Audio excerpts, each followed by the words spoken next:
ரொம்ப நாளா அனைவருமே எதிர்பார்த்துக்கிட்டு இருந்த ஃப்ளாஷ்பேக் சீக்வென்ஸ் வரப்போது. முத்து ஏன் வந்து இப்படி இருக்காரு? முத்துவுடைய கேரக்டரைசேஷன் ஆரம்பிக்கும் பொழுதே வந்து தன்னுடைய அப்பாவுக்கும், பாட்டிக்கும் மட்டும் தான் வந்து பணிஞ்சு போற மாரி இருப்பாரு. ரொம்ப கோவப்படுவாரு. குடிப்பழக்கம் அதிகமா இருக்கும். ஒரு வேலையில ஸ்டெடியா இருக்க மாட்டாரு. அப்படின்லாம் இருந்தவர் இப்போ வந்து பொறுப்பா மாறினாலும் கூட, அதுக்கு முன்னாடி இப்படிலாம் இருந்ததுக்கான காரணம், சிறுவர் சீர்திருத்த பள்ளிக்கு போனது, தன்னுடைய தாய் விஜயா இந்த அளவுக்கு அவர வெறுக்கிறதுக்கான காரணம் என்ன? அப்படிங்கிற ஃப்ளாஷ்பேக் சீக்வென்ஸ் தான்.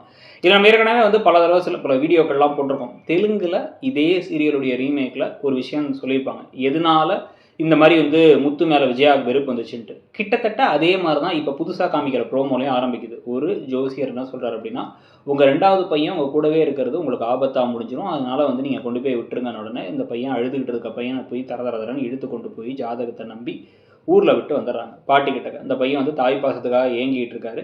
இப்ப இந்த சமயத்துல ஊர்லேருந்து இவங்க இங்கே வரும்பொழுது, இங்கே நடக்கிற ஒரு அசம்பாவிதம், அந்த அசம்பாவிதத்துக்கு கடைசியா வந்து காரணமா இருக்கிறது மனோஜ். ஆனா, அந்த பழியெல்லாம் யார் அனுபவிக்க போறா அப்படின்னா முத்து. அதனால முத்து சிறுவர் சீர்திருத்த பள்ளிக்கெல்லாம் போயிட்டு வர, இவங்க மேல வெறுப்பா அவர் இருக்காராங்கிறத பார்க்கலாம்.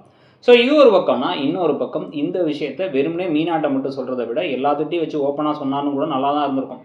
நடந்து மனோஜ் செஞ்ச தப்புங்கிறது விஜயாவுக்கு தெரிய வரணும். கிட்டத்தட்ட இத்தனை எபிசோட் ஆகி நம்முடைய கமெண்ட்ஸ்லேயே வந்து மதன் சொல்லியிருந்த மாரி 800 எபிசோடு ஆயிடுச்சு. இன்னுமே வந்து விஜயா கோவமாவே இருக்க. ரோகிணி சிக்காமலே இருக்காங்கிறது. ஏன்னா, இந்த கதையுடைய மெயின் 2 ட்ராக் அதுதான். அந்த 2 ட்ராக்ல எந்த ஒரு முன்னேற்றமும் இல்லாம அப்படியே போறதுங்கிறதும், மத்த சைட் ட்ராக் எல்லாம் டக்கு டக்குன்னு முடியுது. அதுல வந்து உண்மையிலே பாராட்டுறதுக்கான விஷயம். மத்த சீரியல்லாம் அத வச்சே ரொம்ப நாள் இருப்பாங்க. இவங்க டக்கு டக்குன்னு முடிச்சுட்டு போயிடுறாங்க.